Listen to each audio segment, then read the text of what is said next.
Okay, I don't normally do this where I play the video while it's recording, but I haven't watched it yet and I need to see what it is. So let's do this.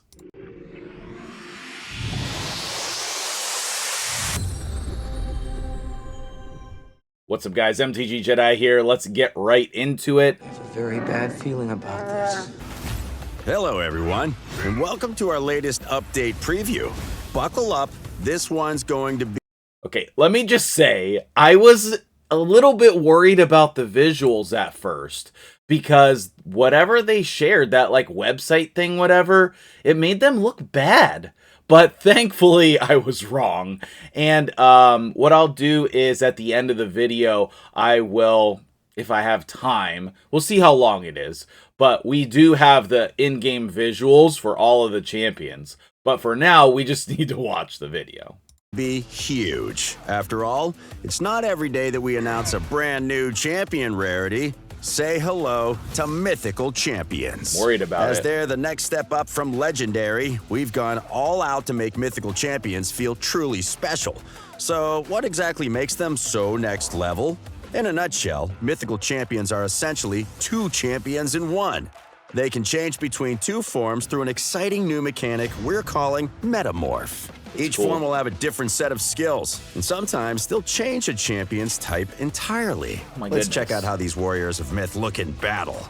Allow me to introduce you to my mythical friend, Siegfried the Nephilim. He did it! He may pronounced look like it right. your standard paragon of the Sacred Order, but wait, he hides a dark secret. When all of Siegfried's allies die, his Metamorph skill activates, transforming him into a flaming angel of vengeance. That's Check it out. so cool! His shield is angry. It's not just Siegfried's appearance that's changed. All of his skills are different now, too.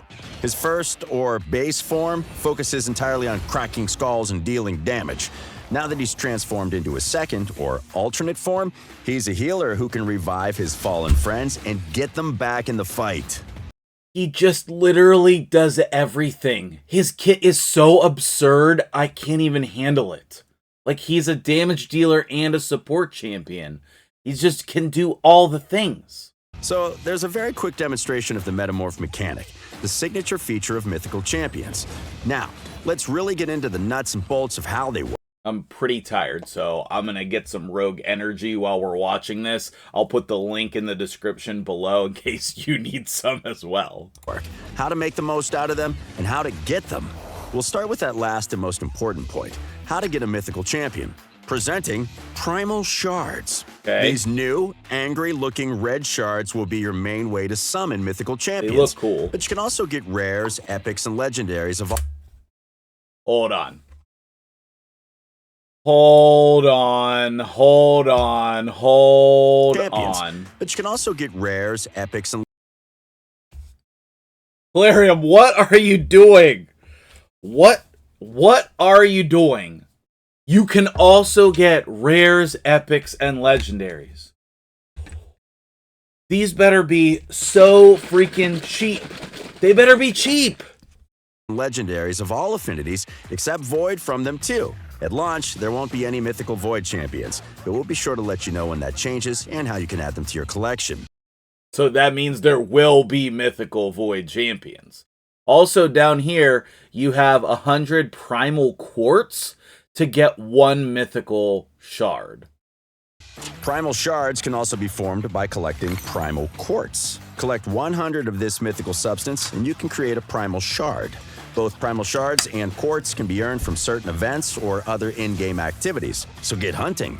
So, I've got a Mythical Champion. How do I power them up? No. What are the drop rates? So, I've got a Mythical Champion. How do I power them up? I don't think it said it. Good news. They work exactly the same as any other champion. Fight in battles, send them to the sparring pit. Whoa, that's super important. To the sparring pit, use XP brews or...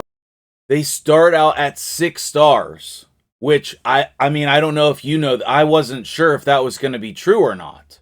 Or food champions to gain experience, and use affinity potions to ascend them. Easy. They also come fresh out of the shard at rank 6, so no rank 5 chickens needed. Speaking of upgrades, time to talk skills. You'll need mythical tomes to develop their... Okay, the mythical skill books look so cool! skills. And keep in mind that you'll need to upgrade each form skills separately. But before you start panicking, fully upgrading all skills across both forms will require about the same amount of tomes as if you were upgrading a legendary champion. If you have Okay, so that's good. 169 legendary books, 1 epic book, 3 rares, and 12 mythical books. That's bizarre. But anyway, so you'll notice the 1 book for each thing. And so what that means is you'll be able to book 1 form easier, theoretically. a preference for one form over the other, consider using your tomes to focus on that form's skills first. For example, if you want our good buddy Siegfried primarily as a healer, use your tomes on his alternate form skills first. While you'll need to think about which skills you want to upgrade first, gear and masteries will remain the same across both forms. Find the perfect balance for both, or dedicate all your resources into one form. The choice is yours. As for empowering, that works exactly the same, but you can't unbind mythical champions. When it comes to awakening, it's business as normal. Blessings will remain the same across both forms. The mythical champions will get extra stat bonuses from them. Since there will only be a few mythical champions at launch, you won't be able to add them to the wish list at the Altar of Souls. For now, anyway. That's the broad strokes covered. Let's jump back to the metamorph mechanic for a closer look. We've already seen that each mythical champion will have 2 forms they can switch between. Here's the kicker. The way each mythical champion's metamorph skill works can differ. Remember Siegfried, our friendly neighborhood flaming angel? His base form's metamorph skill works like a passive and will only activate when all of his allies die. However, in his alternate form, Siegfried can activate his metamorph skill like any other active skill, turning him back into his base form at the touch of a button. So you can go revive your team Most again. mythical champions will have metamorph as a standard active skill, meaning they can change forms whenever they want. Cooldown willing, of course. Whenever a mythical champion uses their metamorph skill, they'll get an extra turn and all of their skills will have their cooldowns reset, except for the metamorph skill. Metamorph skills also can't be affected by masteries, artifacts, or anything else that might increase or decrease cooldowns. Is that an orc a couple with a more tail? things to keep in mind for switching forms. Unless stated otherwise, you'll keep all buffs and debuffs when changing from one form to the other. Same goes for HP. You keep the same HP percentage across both forms, even if the max HP is different. However, shield buffs won't change their value. A 10k shield buff in base form will still be a 10k shield buff in alternate form. Seems reasonable. And finally, as the name suggests, mythical champions will always start a battle in their base form.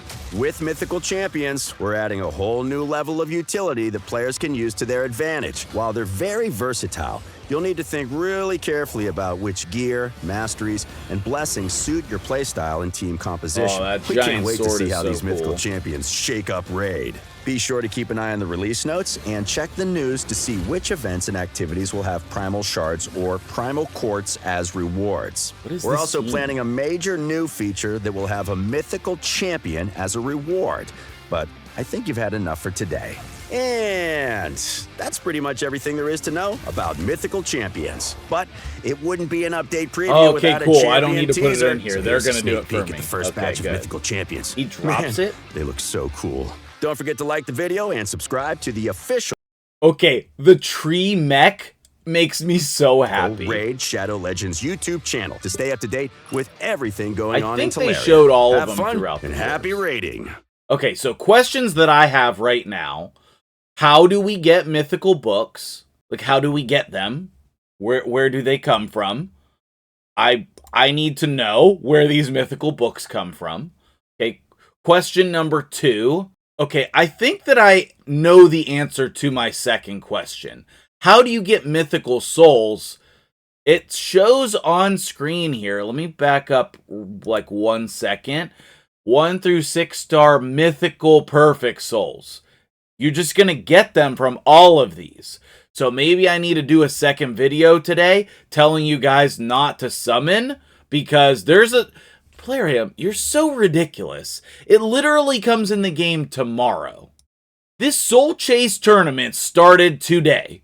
You should never be pulling for this today, okay? If you come over here and you look at this Soul Chase tournament, don't do this today. Tomorrow, it will be in the game, theoretically, and you'll be able to get mythical souls for mythical champions that you'll never have. But you'll be able to get them, okay? Do not pull today. Do not, even if you only have 8 mortal soul stones, don't pull them today. Do not pull them today. All right, so from the video, what questions do you have? Let me know in the comments below. Let's get the conversation started. I just need to know if Plarium is going to put these resources in the game for us to farm or not. Like these prism quartz, how do you get those? And what are the drop rates? Like, can I please just click the eye? Can I please just click the eye and see the drop rates?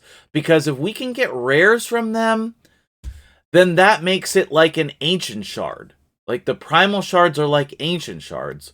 So then they better be cheap like ancient shards. I don't know.